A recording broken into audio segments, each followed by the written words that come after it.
Bom dia, Caio. Bom dia a todos e a todas. Sejam bem-vindos. Como é que vocês estão? Tudo na paz?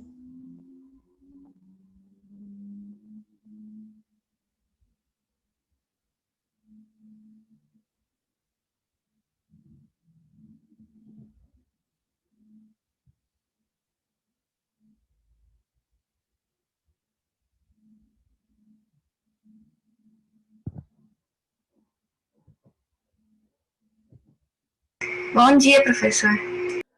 Bom dia, Mariane. Tudo bem com você?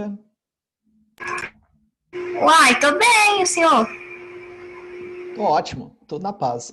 Que Que bom que você bom. está bem. Vamos esperar um pouquinho, gente. Só um pouquinho a gente começa a aula.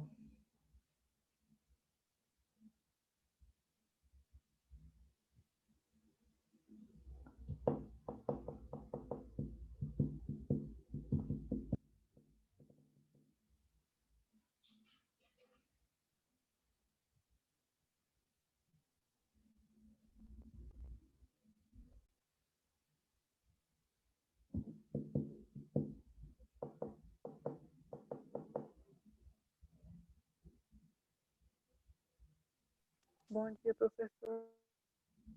Bom dia, Gabriela. Tudo bem com você? Tudo bem com o senhor? Tudo ótimo. Seja bem-vinda. Maravilha. Obrigada. Bom dia, Leonardo. Só o ouro, meu caro?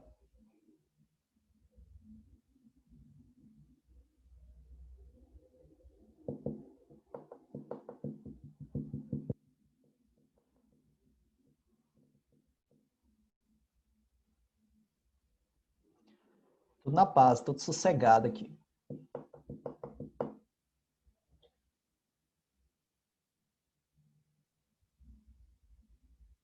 O Davi. É massa ficar olhando para as fotinhas que vocês usam, as imagens. O Davi Eric está usando a imagem ali do personagem da série Peaky Blinders, que é uma série que tem na Netflix muito massa. Já vê que o cara curtiu, né? Aliás, deixa eu dar uma dica de uma série para vocês. Bom, não sei, né? É muito difícil acertar. Eu gosto de todo estilo de filme, série, todo estilo. Desde comédia até drama, aventura, ação. Estreou domingo na HBO uma série muito massa, mas muito massa. Professor, mas eu não tenho a HBO. Ah, mas tem como assistir pela internet. Muito fácil. A série se chama Lovecraft Countries.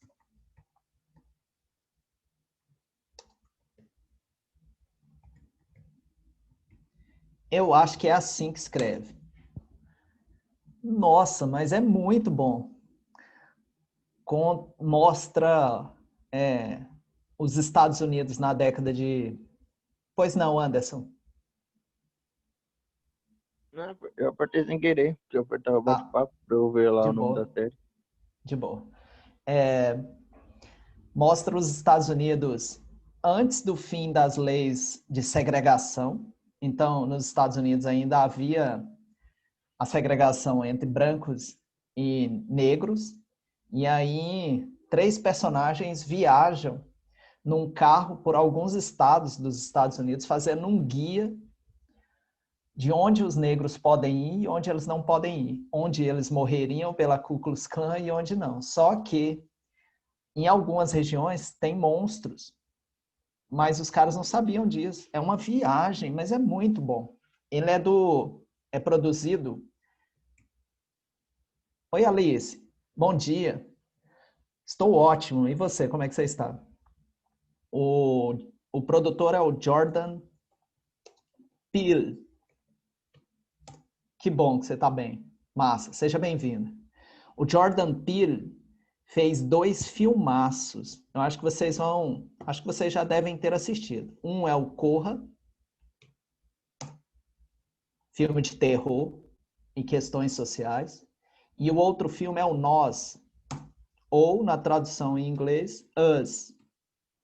Se vocês não assistiram esses filmes, vale a pena assistir Corra, Nós, e aí fica uma dica de uma série aí. Foi só o primeiro episódio, vai sair um a cada domingo, às 10 horas, às 22 horas, passa no HBO Go. É uma série de terror, mas que envolve questões políticas. Lembrando que os Estados Unidos tiveram há 2, 3 dias, que massa, Liz. Muito bom mesmo.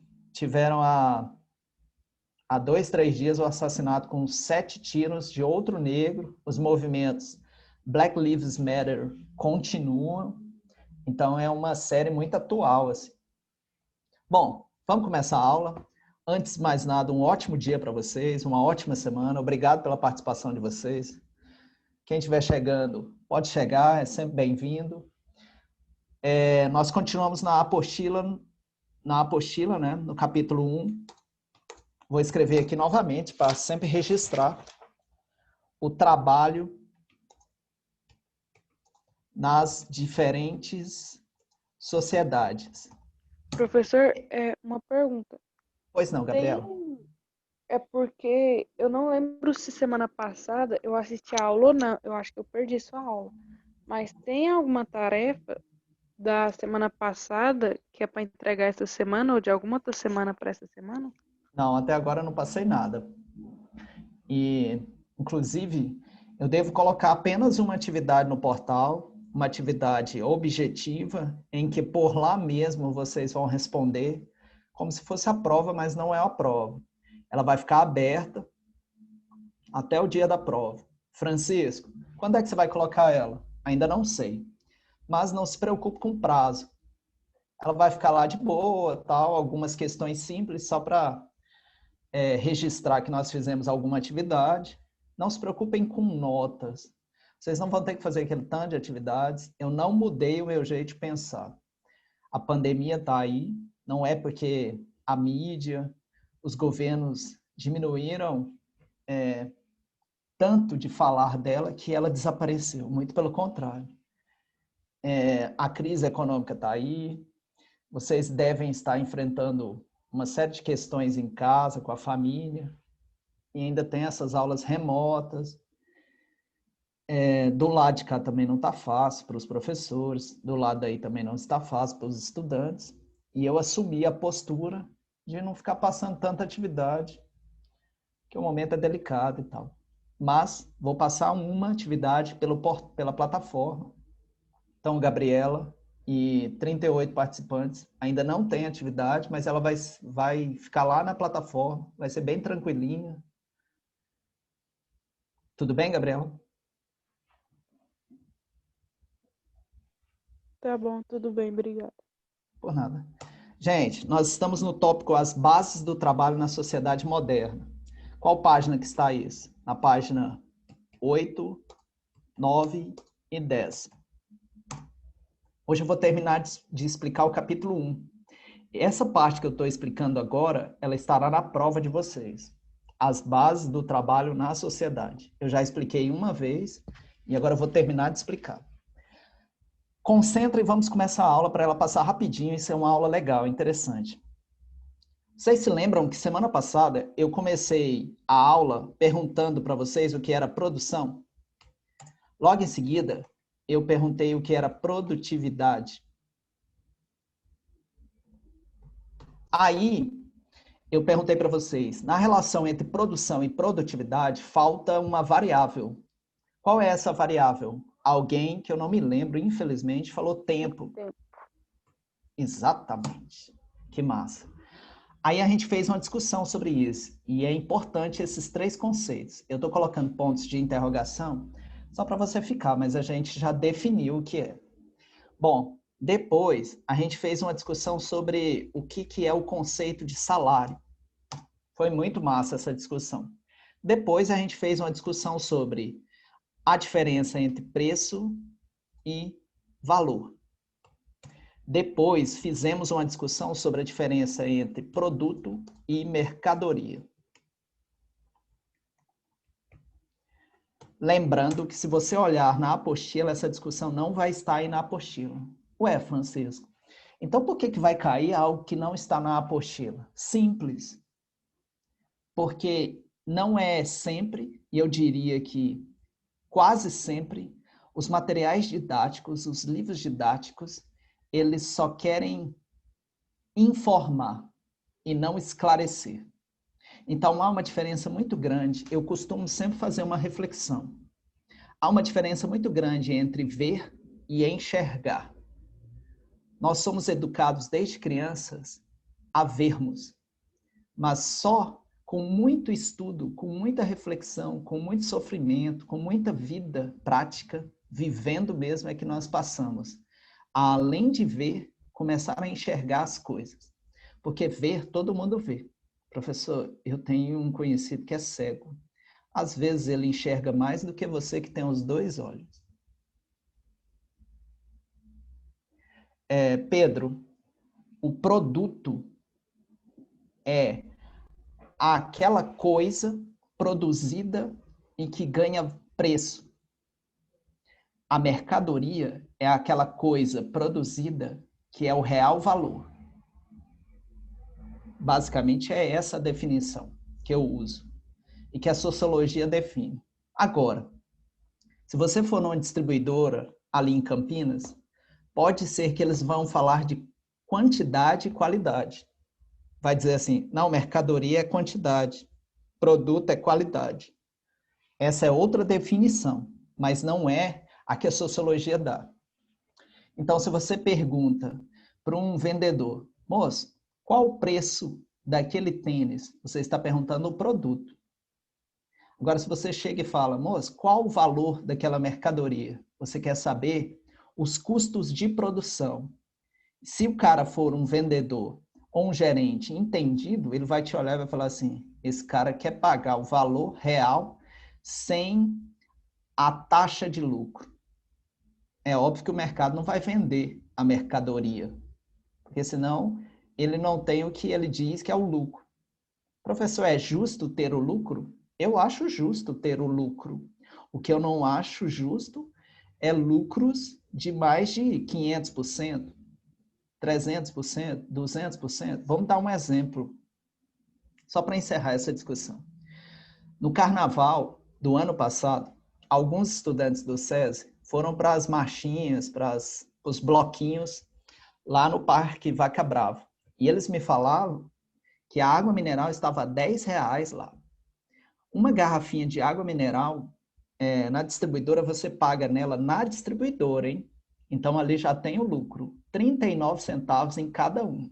39 centavos. Mas ali já tem o lucro. Você compra o fardo, vem 12 garrafinhas.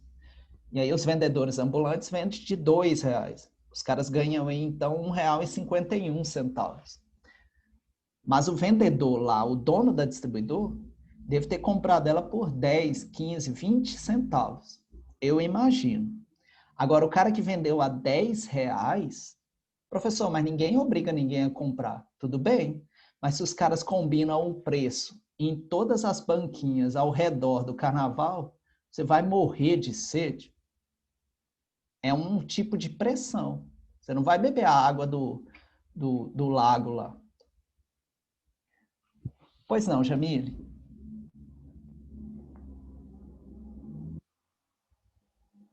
Você pagou? Eu ia escrever para não te atrapalhar, mas já que Não tem você problema. falou, Manda ver. esse ano eu fui no carnaval e eu e meus amigos levou o que beber.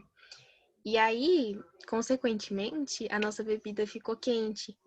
E aí eles estavam, se eu não me engano, cobrando R$8 um copo de gelo. E nem era tão grande assim. Aí, juro, tinha uma mulher do nosso lado que tava com uma caixa térmica cheia de gelo. E ela ouviu a gente falando assim, nossa, nem fudendo que eu vou comprar esse gelo, muito caro. E ela falou assim, não, pode pegar da gente. Aí ela deu um montão de gelo de graça pra gente. E deu pra gente ficar bebendo, que a gente levou um tempão. Entendi. Olha aí, que mulher do coração bondoso. Porque pagar em gelo R$8...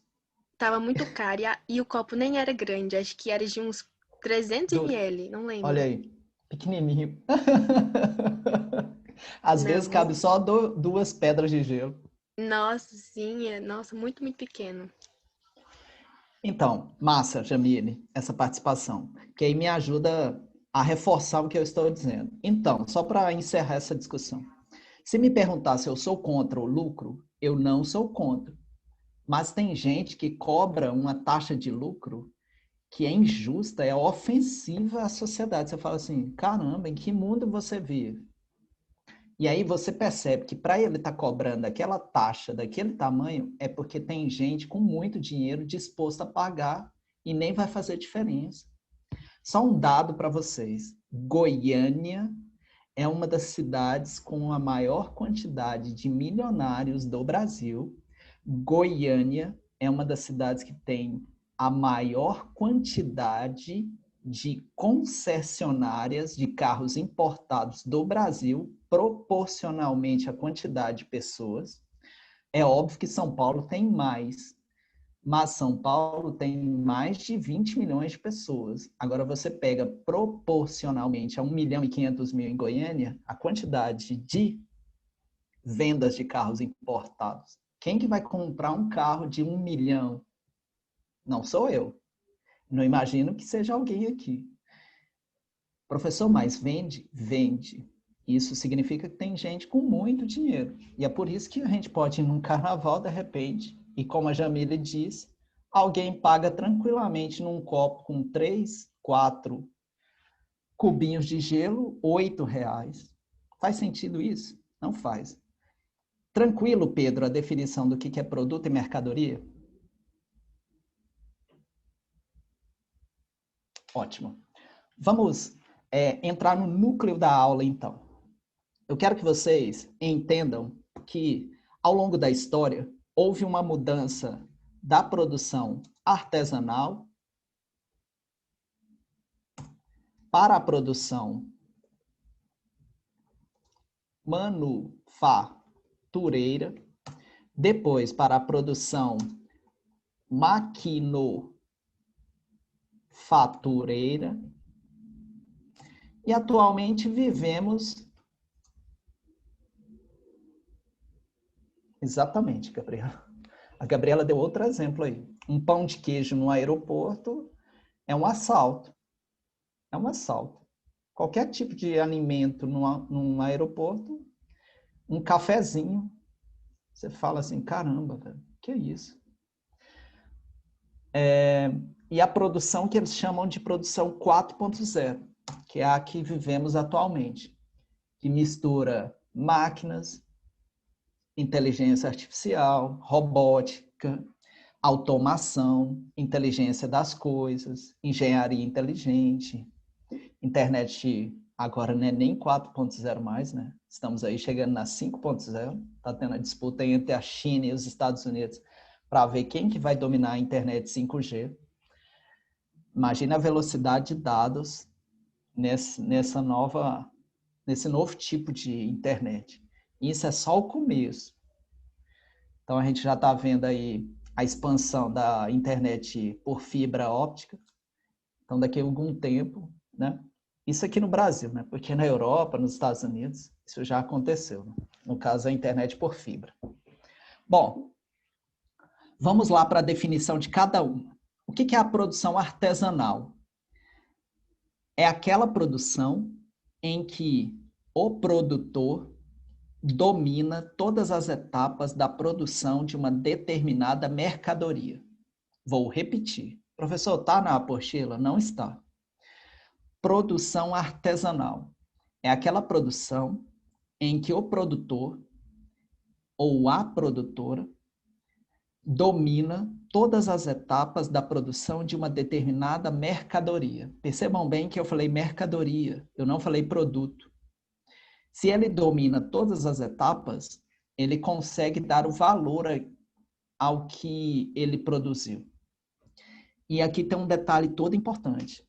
Naquela relação entre produção, produtividade e tempo, o produtor artesanal ou a produtora artesanal são donos do seu próprio tempo. É bem capaz de ter uma reflexão sobre isso na prova de vocês. E o que eu gostaria que vocês pensassem para desenvolver um pensamento crítico? Vamos pegar o caso atual. Olha só, eu saindo do conteúdo e trazendo uma reflexão. Vamos pegar o caso de um entregador de aplicativo ou um motorista de aplicativo, um Uber. O cara tem um veículo aí e tal e trabalha. Vamos supor que esse cara rodou ontem 12 horas. Hoje o cara roda mais 12. Vamos supor que o cara estabeleceu uma meta de 5 dias da semana, ele rodar 12 horas. Para ele não rodar no sábado e no domingo. Ele acredita que por ele ser dono do carro e trabalhar por conta própria, entre aspas, ele é dono do seu próprio tempo. De certa forma, isso é verdade. Mas há uma condição aí que faz com que ele não seja dono do tempo dele. E qual que é? A questão da sobrevivência e da necessidade.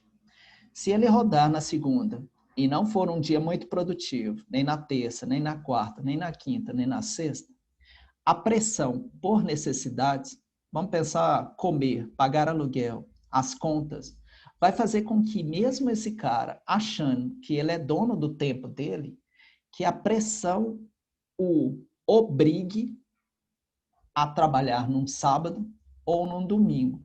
Ou ele fica tão preocupado que ele começa a aumentar a quantidade de horas numa segunda. Estamos falando, é verdade, de um local de trabalho que é instável. Não dá para o cara prever quanto que ele vai ganhar. Então, varia muito. Pode ter dias muito bons e podem ter dias que não são muito bons. Talvez até péssimos, dependendo do dia e tal. Então, reparem bem, o grande segredo da produção é o trabalhador dominar o seu tempo. No entanto, ao longo da história do mundo do trabalho, os trabalhadores, as trabalhadoras, foram se submetendo a contextos, a lógicas, a dinâmicas, onde alguém foi comprando o tempo de trabalho dessas pessoas. O valor pago pelo tempo de trabalho recebe o nome, como vocês já sabem, de salário. Se for um cara que trabalha de forma informal, pode ser um combinado, um acordo, uma, sei lá, meta, uma produtividade. O cara ganha por vendas, o que parece sedutor no início, pode ser no final do mês, frustrante, porque o cara fala assim, velho, aqui não vende tão bem, eu achei que vendia, mas não vende, eu preferia um salário fixo do que ficar vendendo assim, recebendo por vendas e tal. Até hoje existem produções artesanais. Eu creio que até o final da história humana, eu espero que ela nunca acabe, vai haver produção artesanal. O que há na produção artesanal que é tão sedutor? Você conseguir ter algo que é único. Então, você encomenda lá um vestido, uma blusa, uma bota. Vamos pegar esses caras que adoram a cultura agro, os agroboys, ou as cowgirls em Goiânia e são entusiasmados com a cultura agro. O cara vai lá e encomenda uma bota artesanal feita de couro, sei lá, de cobra, vamos imaginar. Professor, tem? Claro que tem, e são caríssimos. O cara pode ir, de repente, para a pecuária, de qualquer cidadezinha, uma festa tradicional, e ele sente dentro dele uma satisfação pessoal tão grande de ver as pessoas olhando para o pé dele, porque ele se julga assim, essa aqui só eu tenho. Então, essa é uma característica da produção artesanal. É difícil um artesão produzir duas mercadorias idênticas, porque cada uma é única.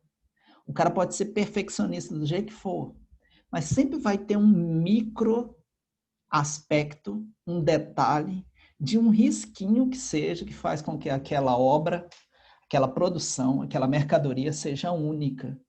A gente pode pensar em tapetes, colchas, vasos, potes e assim por diante. Tranquila em produção artesanal? Tranquilo. Massa. Produção manufatureira. Suave. Produção manufatureira, basicamente, é feita com as mãos. Vem de mano, mãos, faturando. A expressão faturar não é só ganhar, é produzir. Alguém chega e fala assim, e aí, vocês faturaram o prêmio? Sim, ganhamos o prêmio, mas significa também produzir. Bom, só que na produção manufatureira se dividiu as funções. Aí acrescentou mais um conceito, que é a divisão social do trabalho. Se contratou vários artesãos, ou várias artesãs, ou vice-versa, e cada um passou a fazer um único trabalho. Aqui eu quero contar uma historinha para vocês, para tornar a aula interessante. Há um livro que eu gosto bastante, que se chama Era das Revoluções. É de um historiador, do historiador britânico Eric Hobsbawm. Infelizmente, esse cara morreu em 2012, se eu não me engano. Nesse livro, ele conta, baseado em documentos, alguns episódios que ocorreram na Inglaterra. E eu vou encenar para vocês, contando uma historinha para vocês. Beleza. Vamos imaginar a Europa.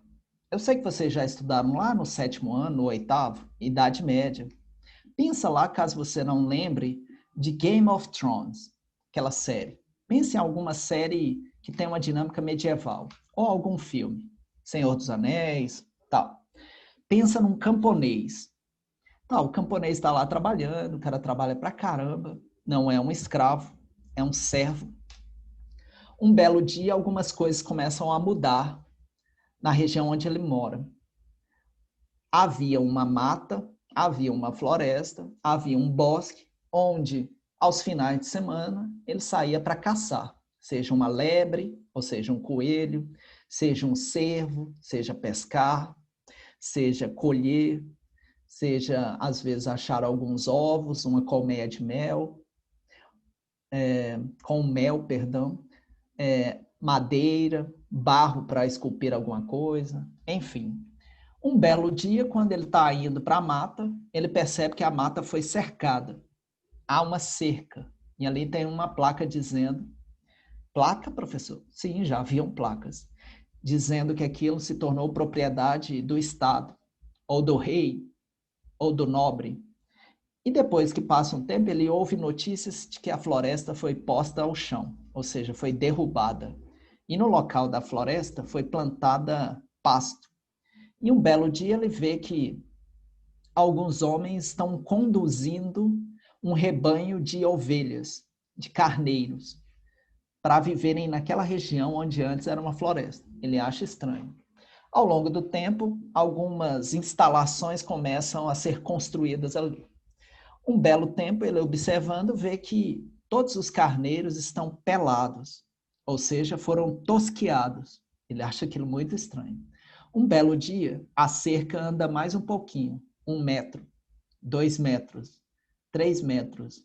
Um belo dia, esse cara ganha tão pouco que, por não conseguir melhorar a alimentação caçando, colhendo, pescando, ele começa a passar dificuldades. E aí ele começa a pensar, porque houve boatos, em sair do campo, a gente chama isso de êxodo rural, e ir para as cidades. Estamos falando de Londres, Liverpool, Birmingham, Glasgow, Swindon e todas as pequenas cidades do interior do Reino Unido, da Grã-Bretanha. E esse cara vai. Professor, e o livro? Eu vou contar isso agora. Ele chega na cidade, antes ele era um artesão, ele chega na cidade com a esposa e as crianças e vai procurar emprego. E ele começa a ver de longe que há muitas chaminés soltando uma fumaça escura. E o clima é tão denso que quando ele respira e tosse, ele vê que dentro do nariz dele está sujo com uma fuligem. Ele consegue sentir um sabor meio amargo. E o cara, quando toca nas paredes de algum lugar, vê que os dedos ficaram sujos. Ele começa a notar que aquilo é fuligem das chaminés. O clima o ar é tão impuro que dá para sentir visualmente isso. Ele começa a procurar emprego, procurar. Um dia, dois, até que ele acha um local onde está precisando de artesãos. De acordo com o Eric Hobsbawm, professor, e a aula de sociologia? Isso é aula de sociologia. Só estou usando a história como ferramenta. Um belo dia ele acha um emprego como artesão. Os caras pagam 3 centes de libra. Professor, não escutei. 3 centes de libra para 16 horas trabalhadas. Professor, era muito ou pouco? Era o equivalente, de acordo com Eric Hobsbawm, a 3 ou 4 batatas inglesas. O que, professor? Por dia? Sim. De tal forma que, para o cara ganhar mais um pouco, ele tem que trabalhar cada vez mais. E coloca os filhos para trabalhar. E coloca a esposa para trabalhar. Nesse sentido, ele vai procurar um local para morar. Como os aluguéis são muito caros, esses caras começam a dividir com outras famílias locais insalubres, em porões, em fundos de prédios, e a gente chama isso de cortiços. Ali é úmido, é um banheiro para todo mundo, há condições de saúde que transmitem, tuberculose, ratazanas enormes convivem naquele ambiente, então a gente tem um risco de pegar uma leptospirose e outras doenças infecto-contagiosas. O fato é que esse cara começa a se recusar a isso. E aqui vem o que o Eric Hobsbawm fala. E isso está na apostila de vocês, na página 10, que eu vou terminar a aula falando disso, e na página 11. A polícia, a guarda civil da Inglaterra, que foi quando começou a Revolução Industrial, havia uma lei feita pela Rainha Elizabeth que dizia que quando encontrasse alguém à procura de trabalho, depois de 3, 4 dias, esse cara era taxado com uma expressão chamada vagabundo. Mas, na verdade, esse cara é apenas um desocupado. Há uma diferença em termos de vocabulário aqui, e é muito importante isso. O que a lei dizia? Quando se pegava uma pessoa que era desocupada, mas que a lei chamava de vagabundo, depois de 3 dias e que ela não tivesse um emprego, eles pegavam uma tesoura, os policiais andavam com essas tesouras, pegavam a orelha da pessoa e davam uma picotada na orelha dela. Professor, mas isso é mentira, isso é verdade, está nesse livro. É óbvio que isso machucava, ensanguentava, a pessoa ia ficar sem um pedaço da orelha. Na segunda vez, fazia outro pique, de tal forma que visualmente, de longe, as pessoas já começavam a criar uma classificação para esses tipos de pessoas. Professor, mas o cara era trabalhador. Sim. Então, o que essa lei quer? Obrigar o cara a se submeter ao mercado de trabalho. E isso fazia com que os indivíduos fossem sendo adestrados na tora. É mais ou menos um animal que, quando faz determinada coisa, o dono vai lá e bate. Sei lá, vamos pegar um cachorro que urina na roda do carro. Urinou a primeira vez, o cara dá uma chinelada. A segunda, 2 chineladas. A terceira, a quarta, até tem alguns donos que dão uma surra no cachorro, machucam o cachorro, ou às vezes até largam o cachorro. Não, esse cachorro não quer esse cachorro, não. Professor, mas tem gente ruim, hein? Vocês sabem disso, não estou falando nada demais. Bom, na apostila de vocês, na página 10, eles citam 3 instituições que colaboraram para isso. Uma, os governantes, através de leis. Então, essa lei que eu falei para vocês, ela é chamada Lei dos Pobres ou Lei dos Aprendizes. Está na página 11. Os empresários faziam isso. Nesse livro que eu estou falando para vocês, é contado outro episódio. Qual que é o episódio? Um rapaz de mais ou menos uns 15, 16 anos estava cansado de trabalhar numa fábrica de indústria têxtil. Professor, eu ainda não entendi por que que se usa os carneiros? Eu fiquei pensando aqui, quando se tosquia os carneiros, você tira a lã. A lã era a matéria-prima para a produção de blusas, de calças. Ah, no começo era de lã? Sim, depois que vai ser de algodão. E o algodão, depois, vai ser produzido nos Estados Unidos, nos estados do Sul, e vão usar mão de obra escrava sequestrada da África. Ah, agora eu entendi, Francis. Sim, e se você quiser lembrar disso, tem um filme muito bom, é violento, mas é muito bom, chamado Django Livre, do Quentin Tarantino, que mostra as plantações de algodão e os africanos sequestrados da África trabalhando nessas plantações. Bom, a história é a seguinte: esse rapaz, esse garoto, esse jovem, esse adolescente resolve dar um basta e fala assim, não, estou cansado disso, não quero trabalhar aqui mais não. E larga o local de trabalho. Por quê? Porque muitos dos adolescentes, crianças, eram punidos com palmatórias, com beliscões, com cascudos, com surras nos locais de trabalho. Esse cara larga, o dono fica indignadíssimo, fica extremamente enfurecido, sela o cavalo, pega o chicote, pega um laço e sai a galope atrás do rapaz, encontra ele no meio da estrada, chicoteia ele, laça ele e vem puxando ele de novo para o local de trabalho, para ele voltar a trabalhar. Professor, mas o cara é livre. Essa ideia de liberdade, ela é uma ideia do iluminismo. Mas não se esqueçam disso. A necessidade é um tipo de prisão que faz com que a ideia de liberdade seja romântica. Então, chega a ser, assim, hipocrisia. Vamos dar um exemplo. No início da pandemia, a gente viu muita gente defendendo para as pessoas ficarem em casa. De fato, as pessoas tinham que ficar, mas tem uma questão aí muito simples. Como é que o cara vai ficar em casa se ele não tem como ficar em casa? Ele precisa trabalhar, ele precisa sobreviver. Não estou aqui defendendo a mesma proposta do Jair Messias Bolsonaro, que isso fique claro. Mas eu entendo os trabalhadores que furaram a quarentena pela necessidade. É óbvio que eu entendo. Então, qual que é a minha posição? Eu não vou pagar de hipócrita falando assim, todo mundo deveria ficar em casa. Eu posso falar isso porque eu tenho privilégios de poder ficar em casa. Agora, quem não tem, eu tenho que me calar, porque eu não sei como é que é viver naquela vida. Então, isso se aplica, por exemplo, aos R$600 de ajuda emergencial que milhões de pessoas estão recebendo. Como é que eu vou falar algo desses caras se eu nunca passei dificuldade?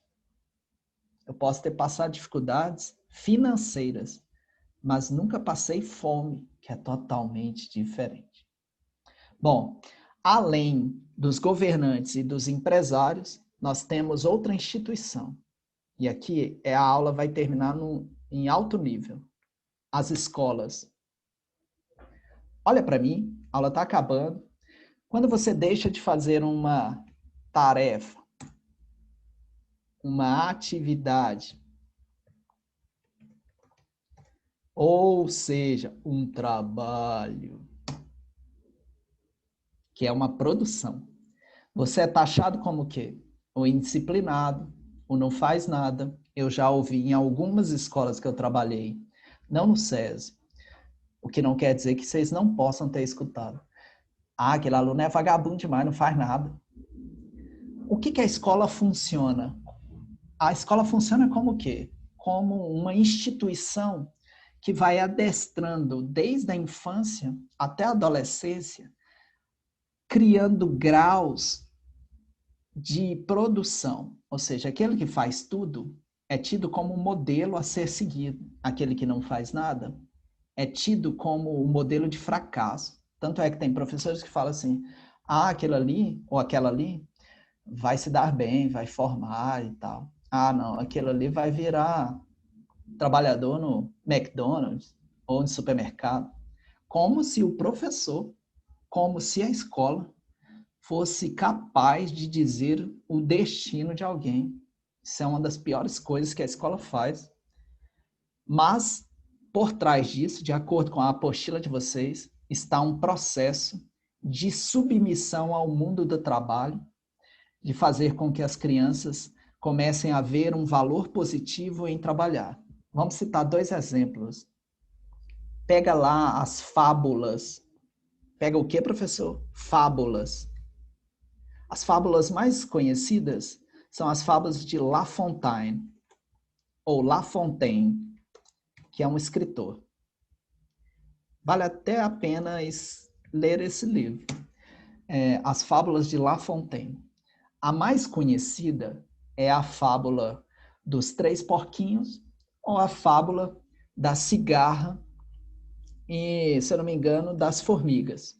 Enquanto a cigarra ficava só cantando, tocando, ou seja, festejando, curtindo a vida, as formiguinhas estavam trabalhando. Quando chega no inverno, para quem já assistiu Pica-Pau, isso já foi tema de um episódio. Pica-Pau fica lá curtindo e tal, e as formiguinhas trabalhando. Vem o inverno, elas acumularam alimentos. Não são só as formigas, não. Os castores também, os esquilos, todo mundo curte do Pica-Pau. No final, ele não aprende a lição. Não sei se vocês se lembram disso. Mas qualquer dia eu dou uma aula sobre Pica-Pau, porque, na verdade, ele representa o capitalismo dos Estados Unidos. Tanto é que ele já é a bandeira dos Estados Unidos. Mas se a gente pegar, por exemplo, os 3 porquinhos, nós temos um que era preguiçoso, constrói a casinha de palha, o outro constrói a casinha de, não sei se é de madeira, de barro, e o outro constrói de tijolos, que é a casa que vai resistir ao lobo mau. Isso na cabeça de uma criança cria a ideia positiva de que para ele sobreviver, para ele ter sucesso e conquistar um lugar na vida, ele tem que trabalhar suado. Professor, isso é ruim ou bom? Há um lado bom. Há um lado bom. O que não é bom é a pessoa achar que a vida se reduz a apenas trabalhar e que trabalhar é a ideia de sucesso. Beleza, galera? Alguma dúvida?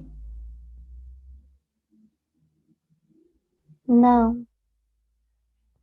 Aula massa, viu? Gostei da aula. Um ótimo dia para vocês. Qualquer dúvida, só perguntar. Uma boa semana para vocês, viu? Para você também. Tchau. Tchau, Tawane. Tchau, professor. Boa Tchau, semana. Jamile. Boa semana para você. Tchau, Beatriz. Até, Pablo. Se cuida, meu caro.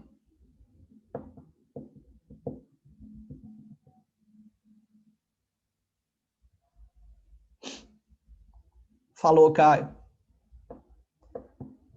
Obrigado, Leonardo. Um abraço, viu?